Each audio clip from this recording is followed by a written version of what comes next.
Mister,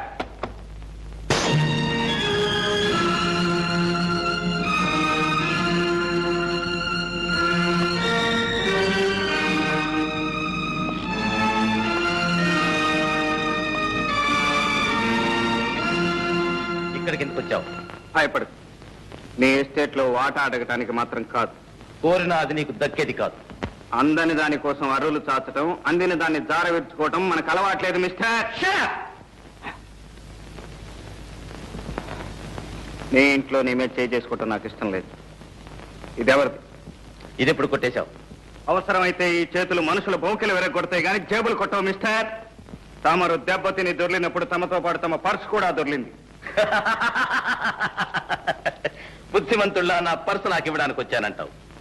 ఇది నేను నమ్మాలి? నువ్వు నమ్ము నమ్మకపో నాకు అనవసరం. నాకు కావాల్సింది ఒక్కటే. ఏమిటది? ఈ ఫోటో ఎవరిది? ఈ ఫోటోకు నీకు ఏమిటి సంబంధం? చెట్టుకి కాయకి ఉన్న సంబంధం. ఆమె నా తల్లి.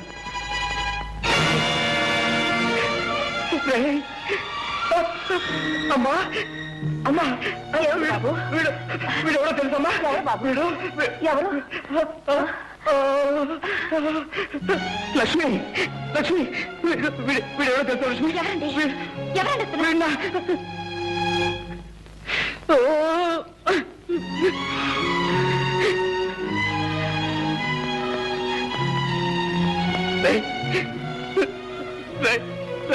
నేను మీ అన్న,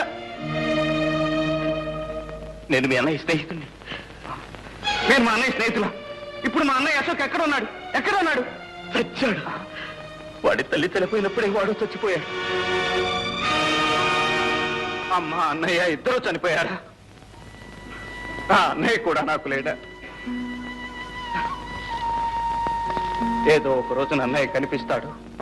తమ్ముడు అంటూ ఆప్యాయంగా కౌగిలించుకుంటాడు. ఇన్నాళ్ళు ఏం చేశానో, ఎలా బ్రతికాను, నా కష్ట సుఖాలన్నీ అన్నయ్యతో ఒక్కసారి చెప్పుకుందాం అనుకున్నాను.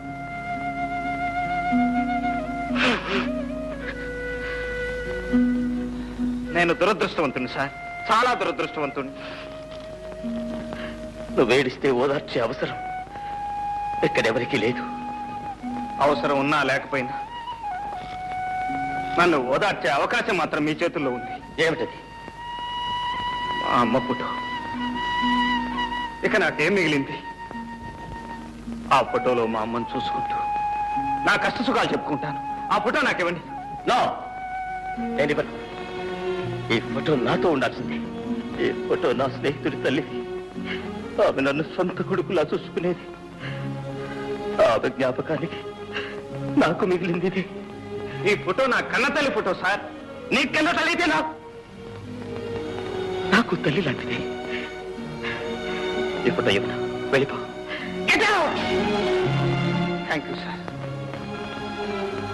పర్స్ పారేసుకుని ఒక్కసారి నా కన్న తల్లి ఫోటో కళ్ళారా చూసుకునే అవకాశం కల్పించారు. Thank you, thank you very much.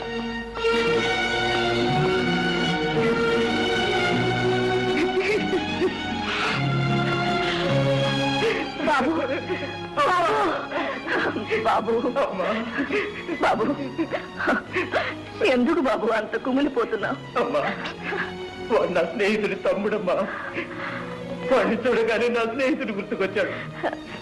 పాపం ఆ అబ్బాయి వాళ్ళమ్మ ఫోటో ఇమ్మనమని అంత ప్రాధేయపడితే ఎందుకు బాబు ఇవ్వలేదు? అమ్మా, చూసావా మీ అమ్మ మీద నీకెంత అభిమానం ఉందో? అతనికి వాళ్ళమ్మ మీద అంత అభిమానం ఉంటుంది.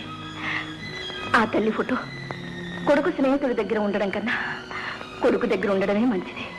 అవునమ్మా, వాడే కొడుకు. నేను నేను వాళ్ళన్న స్నేహితుడిని. ఈ ఫోటో వాడి దగ్గర ఉండాల్సిందే. ఇచ్చేస్తానమ్మా, ఈ ఫోటో వాడికే ఇచ్చేస్తానమ్మా. ఇదిగో మీ అమ్మ ఫోటో. అయితే ఒక కండిషన్. ఒకటేమిటి సార్? 100 కండిషన్లు చెప్పండి, వినటానికి నేను సిద్ధంగా ఉన్నాను. మా అమ్మ ఫోటో నాకు ఇవ్వండి. ఈ క్షణం నుంచి నా చెల్లెలు జ్యోతితో నువ్వు మాట్లాడకూడదు. అలాగే సార్. చూడను కూడదు. అలాగే. మాట ఇవ్వు.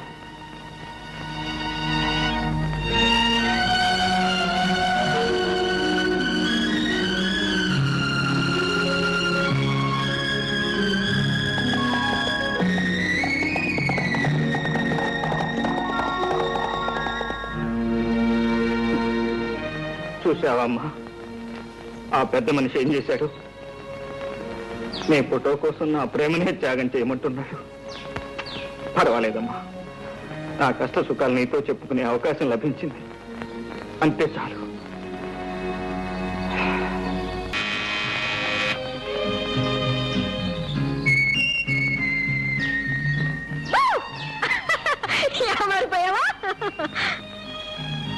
నేను ఇక్కడ ఉన్నట్టు నీకెలా తెలిసింది?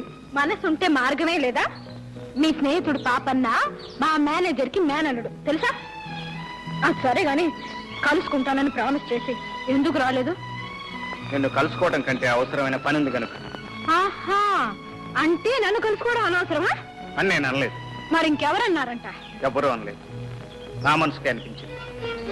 నేను ఇక్కడికి వచ్చింది నీతో కబుర్లు చెబుతూ కూర్చోడానికి కాదు, నా పగ సాధించడానికి.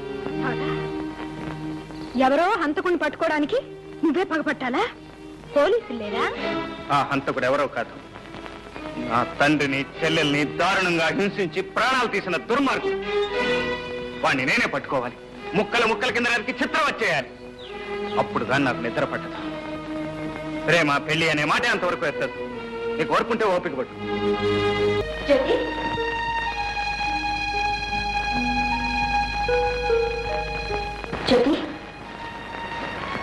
ఎక్కడికి వెళ్ళా? నీకోసం నేను ఫోన్ చేయకుండా కూర్చున్నాను. నాకు ఆకలి లేదు, నువ్వు ఫోన్ చేయి. నీకెందుకు ఆకలి కావటం లేదో నాకు తెలుసు, కానీ రామా వద్దు తిను. చూడు, తోడు కోసం మనసు పడే వయసులో జోడు దొరకకపోయినా దొరికిన జోడు దూరం అయినా అలాగే ఉంటుందిలే. మరి దూరం ఏం కాలేదు, మనిషి దగ్గరలోనే ఉన్నాడు. కానీ ఓహో, జోడు కుదిరిందనమాట. చెప్పవే మరి. ఇంకే మీ అన్నయ్యతో చెప్పి ముహూర్తం పెట్టించేద్దాం. ఆయనకేదో ఘనకార్యం ఉందట, అది సాధించేదాకా పెళ్లి సంగతి ఎత్తకూడదట. అందుకని నువ్వు ఉపవాసం ఉంటావా? జ్యోతి, ఇలాంటి సమస్యలు వచ్చినప్పుడే ఎదుర్కొనే ధైర్యం కావాలి. ఆ ధైర్యం లేకపోతే నేను ఇంటి కోడల్నే కాగలిగేదాన్ని కాదు, తెలుసా? రారా, ఫోన్ చేసి పడుకొని తీరిగ్గా ఆలోచించుకోవచ్చు. పదా.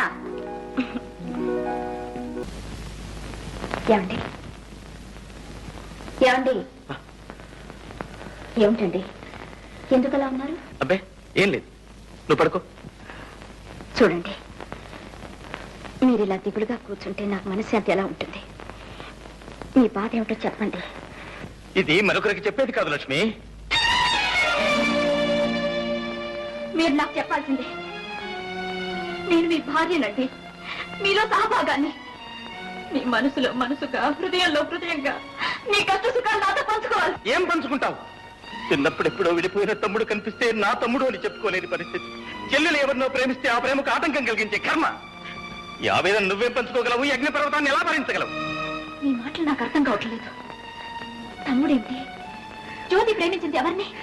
జ్యోతి ప్రేమించింది వేరెవరినో కాదు లక్ష్మి, స్వయాన నా తమ్ముణ్ణి. తమ్ముడా? అవును, ఆ రోజు నా స్నేహితుడి తమ్ముడని చెప్పానే, వాడు నా స్నేహితుడి తమ్ముడు కాదు, నా సొంత తమ్ముడు. లక్ష్మి, కిషోర్ నా తోడబుట్టినవాడు. అంటే మీరు శాంతమ్మ కన్న కొడుకు కాదనమాట?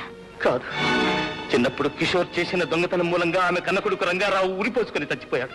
మీ తమ్ముడు దొంగ? ఎస్, అందుకే వాడు జ్యోతిని ప్రేమించడానికి వీల్లేదని చెప్పాను. లక్ష్మి, నువ్వు చెప్పు లక్ష్మి, ఎవడి మూలంగా ఈ అమ్మా చెల్లెలు దిక్కులేని వాళ్ళైపోయారు?